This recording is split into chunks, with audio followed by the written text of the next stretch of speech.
Yes, lovely people, Dwayne Nathan Jack here, Road Lights Insights to do with youth development, parent development, and how trauma becomes a driving force to our behaviors if we don't shine the light of consciousness on the unconscious. And I know we all do the best of our ability to our understanding due to our experiences, right? So there is no drawing anyone out, a parent or young person. It's just about information. With information, you're able to take on board some of the facts of why we do the things we do and to bring solutions so our journey in life becomes a little bit smoother. Would you agree with me?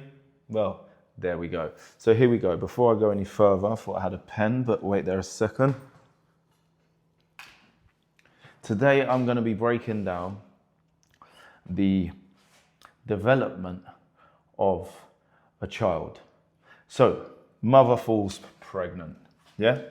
When she falls pregnant, she has a 3, 6, 9 month. After 3 months, you have a scan. The baby is forming. You see with the scan.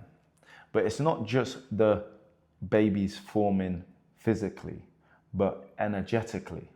The gene is forming, the energy. So whatever the parent is going through within that 3 months, they're not only forming the physical baby, but they're actually formalizing the energy and the gene of that baby. It's involuntary.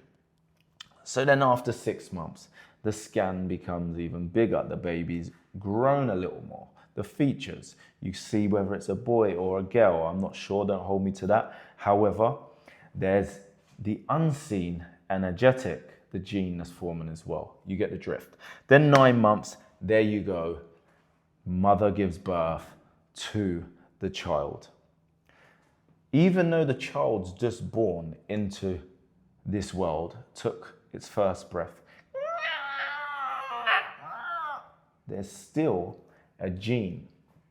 There is still the formulation of what the parent went through that 9 months. Now, if that parent had an environment that was peaceful, quiet, harmonious, good environment, good experiences, the gene and the development of that child is going to be more harmonious, and the nervous system and the vagus nerve is going to support the child's life. Are you with me? If you're with me, give me an A in the comments. And if I say something that you've been through, going through, or you relate to, give me an AA in the comments, just so I know I'm not speaking to myself and we're building a relationship. Because part of a relationship, there's communication, information, and there's an exchange. So before we go any further, there we go. We know that that's 9 months. There was a formulation, not just physically, but energetically, and the gene. So now, 1 to 7, that child's experience of the environment also is forming.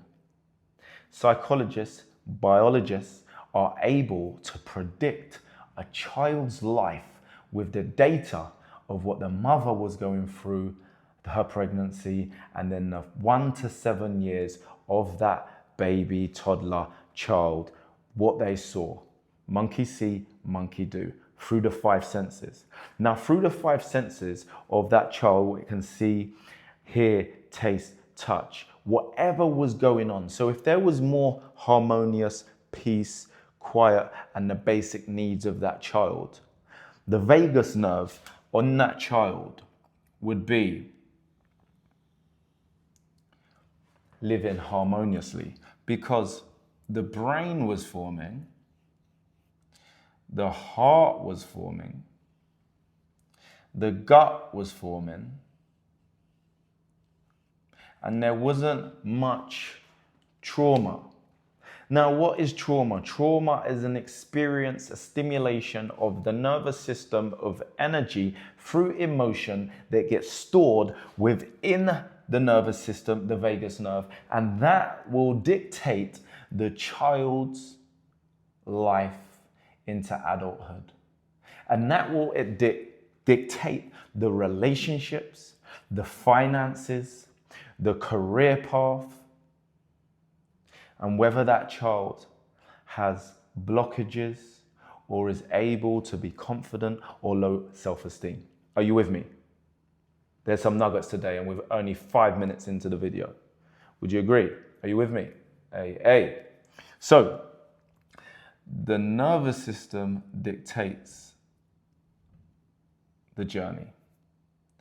And remember, you can read, you can get motivational stuff, but unless you do the inner work, you're going to be banging your head off the wall, because you have to regulate the nervous system, the vagus nerve. If it's dysregulated, it's going to be dysfunctional life. There is going to be the same dramas. There's going to be the same generational soul tie. Are you with me? So now we see the child goes to secondary school. There could have been possibly behaviors within primary school, and the parents could have been aware, maybe being called up. The child wasn't so, so behaved through behavior problems, whatever it may be, and there was signs very early. Then you go to secondary school, adolescent. Now, for some parents, they may overprotect their child. And when you overprotect the child from having the experiences that other children have, whether it's sleepovers, whether it's playing certain games, computers, A, B, and C, really overprotect, guess what sometimes happens? That child, when it comes to adolescence, young hearts run free. Then they think, F you, because they learn things within school, belonging, acceptance, starting to form their own identity, and they understand the rules within the country. You're not allowed to hit A, B, and C, and then they rebel. They do exactly what you was trying to protect them to, because you never gave them the experience to experiment and give them the information and be there to support. I've worked with parents and it's backfired. They done all that protection. As soon as the child was old enough, he rebelled and literally done the opposite. She had never had no say. It tore her apart because she was used to being in control of things, of life. But then there's the independence. Children grow up. You can't still wear that psychological hat as their babies anymore. Even some parents still speak to their children, teenagers, like they're still babies now. But there is a psychological shift. It's a different hat. And to keep up with those times, to be able to adapt and to be able to serve as a parent. Some parents play the role as a friend. So now there's no parent, it's a friend. And then it can become toxic. And then they're doing things together that are toxic activities. We won't go there, but this happens. Because it's a journey, and as the journey goes, we need to evolve with times so we can support the child appropriately along the journey. Are you with me? So that's just a few examples. But usually within adolescence, that's when the identity is forming, and that's when children go off and then start making choices and decisions. Some children, where they've never had the opportunity to make a decision and a choice, you'll find throughout their life, they can never make a decision and a choice. Someone's got to make it for them because their parent made all the decisions and had all the control. So it can backfire unless we're consciously parenting. And sometimes we haven't got the time, A, B, and C, because of work, commitments, and sometimes that's just life. However, this is why we're providing the insights, the knowledge and wisdom on these videos so that you can then implement to make the journey much smoother and support your child in areas so it doesn't backfire, so they're equipped when it comes to identity. Some children don't have identity, and then they gravitate to a culture that becomes self-sabotaging, and then they could end up taking drugs, doing crime, and ending up in the criminal justice system.